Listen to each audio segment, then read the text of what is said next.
I recognize the former Vice President of Nigeria and my leader, Alhaji Atiku Abubakar. All other protocols duly. Mine is a very simple one. Let me start by thanking the organization for inviting me. As you know, I'm one of those strongest beneficiaries of the judiciary. For my strong legal team, for the work of my small level team led by Dr. Onyechi Bazu, SAN, and led OJ Nadi, SAN, I wouldn't be standing here. You know that from my election petition to my impeachment to my tenure interpretation. And again, whenever people talk about corruption in the legal or in the judiciary, and one who takes exception, in all this journey, I did not give anybody 1 naira.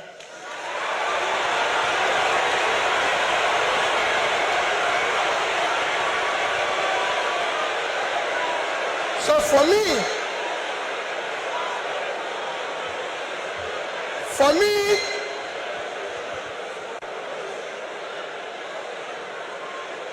I remain eternally grateful to you for what you did for me to be here and everything. Our topic today is democratic transition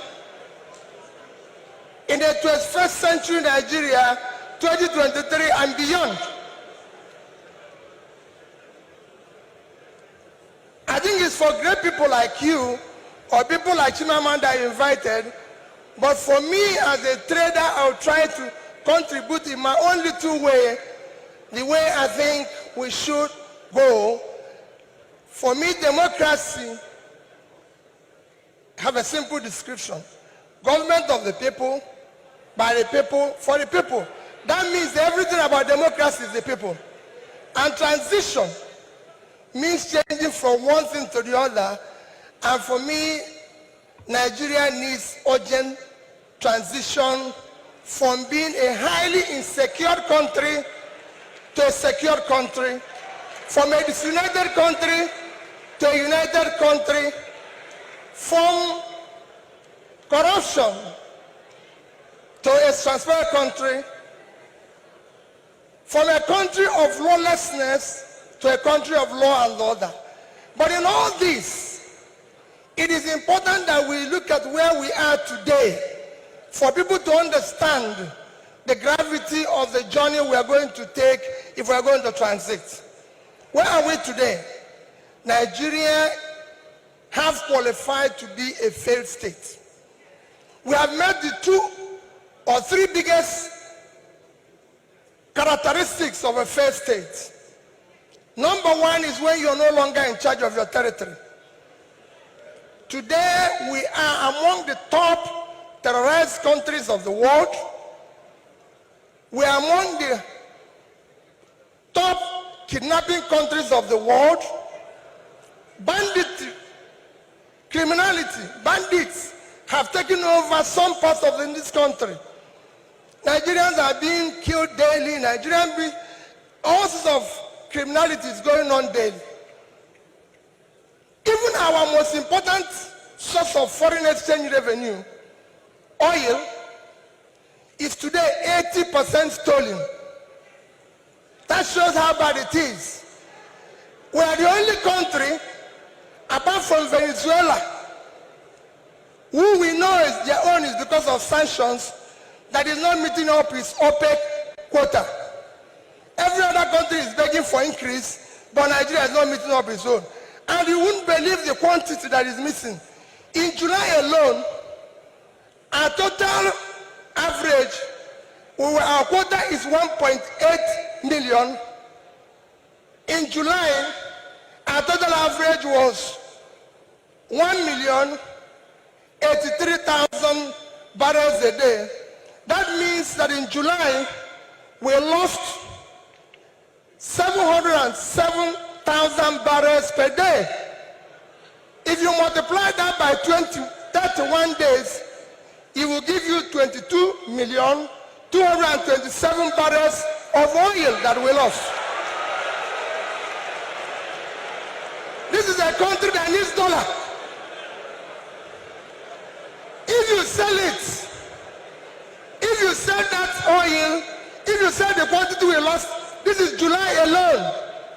If you sell it at the average price of $110, it will give you $2,450,000,000, which at our rate of exchange of 550, you lost. If you use 550, because I used an average of 550, you've lost 1,344,700,000,000 naira. That is your country. That's what you lost in 1 month because of stealing. It is important that we know this. Number two item to show that we are failed state is that you are no longer in control of your economy. Your economy today, we have an economy where we have over 100 million people living in poverty. Your unemployment is one of the worst in the world because you have a combined unemployment of 50%, unemployment and underemployment. Out of 200 million Nigerians, 60% is supposed to be working.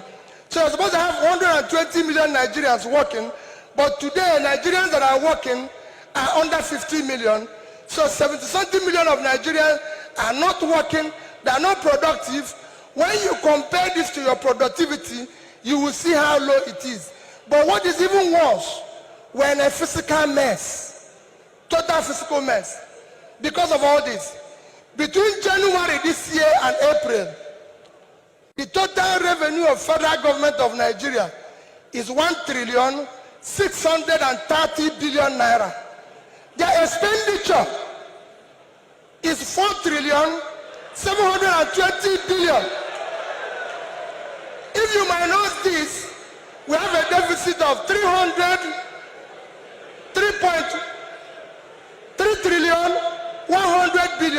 That shows almost 20% to almost 200% is the deficit. And this is the crisis you face.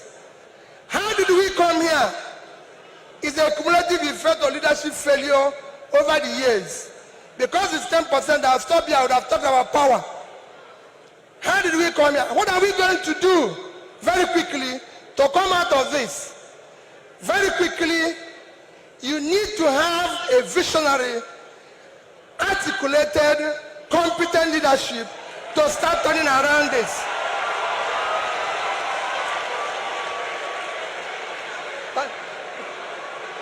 So next year, the time is up, I'll take it there. Next year, the election you're going to have next year will not be about, remember, it is not about tribe, no religion, not connection, not entitlement. It must be election about character, competence, capacity, and commitment to deliver.